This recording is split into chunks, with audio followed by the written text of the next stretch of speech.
আমি তাদের অভিনন্দন জানাই।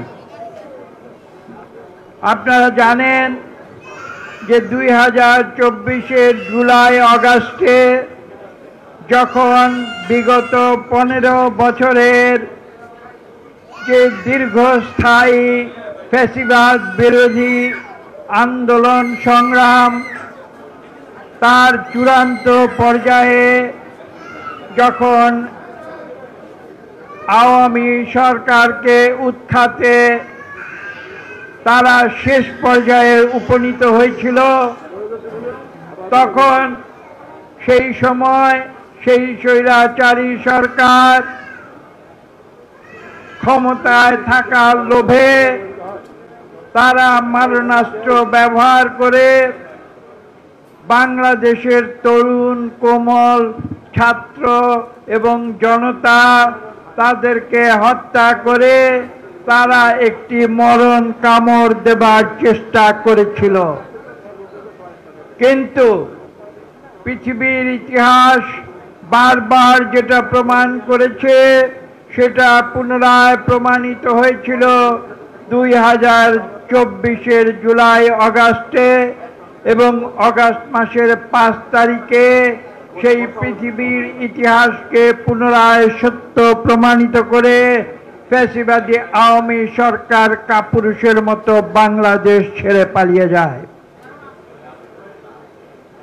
কিন্তু আমি যেটা বলেছি, সেই মরণ কামড়ে কিন্তু বাংলাদেশের কোমলমতি অনেক জীবন ঝরে গিয়েছিল, তারা রক্ত দিয়েছিল এবং অনেকে আহত হয়েছিল। আজকে ঢাকা কলেজের প্রাক্তন ছাত্রদের আমি আন্তরিক মোবারকবাদ জানাই যে তারা তাদের শ্রদ্ধার সঙ্গে আজকে স্মরণ করছে। ঢাকা কলেজের ছোট্ট ইতিহাস খুব সংক্ষেপে বলতে হয়। আমার ঢাকা কলেজের ছাত্র হবার সৌভাগ্য হয়নি। আপনারা হয়তো অনেকে জানেন আমি নটরডেম কলেজের ছাত্র ছিলাম, কিন্তু ঢাকা কলেজের সংক্ষিপ্ত ইতিহাস যেটা এখানে উল্লেখ না করলেই নয়, 1841 সালে ব্রিটিশ সরকারের লন্ডনের পার্লামেন্টের গৃহীত একটি সিদ্ধান্ত প্রস্তাবের পরিপ্রেক্ষিতে তৎকালীন ভারতবর্ষে উচ্চ শিক্ষার প্রচলন করার জন্য হাতে গোনা যে কয়েকটি শিক্ষা প্রতিষ্ঠান স্থাপিত হয়েছিল তার মধ্যে অন্যতম ছিল ঢাকা সেন্ট্রাল কলেজ।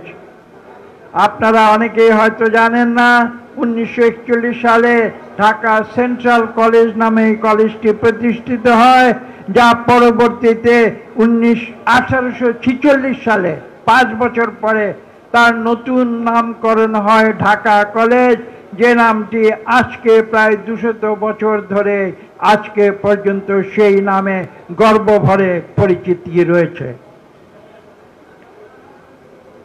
ঢাকা কলেজের সংক্ষিপ্ত ইতিহাস আপনারা জানেন। ঢাকা কলেজিয়েট স্কুল যেটা আজকে আছে তার দোতলার 3টি কক্ষে সেখানে প্রথম শুরু হয়েছিল ঢাকা কলেজের ক্লাস, এবং পরবর্তীতে ভিক্টোরিয়া যে পার্ক আছে তার পাশে, এবং পরবর্তীতে বিভিন্ন সময়ে বিভিন্ন স্থানে স্থানান্তরিত হয়েছিল। সে কথাও হয়তো আপনাদের জানা আছে। এক সময় কার্জন হলে, এবং আজকে যেটাকে আমরা পুরনো হাইকোর্ট বলি, এক সময় সেই পুরনো হাইকোর্ট যেটা তৎকালীন বাংলার লেফটেন্যান্ট গভর্নরের বাসস্থান ছিল, সেই পুরনো হাইকোর্টও এক সময় ঢাকা কলেজ কাজ করে গিয়েছে। এবং সর্বশেষ আপনারা জানেন এটা নিউ মার্কেটের কাছে স্থানান্তরিত হয়েছে।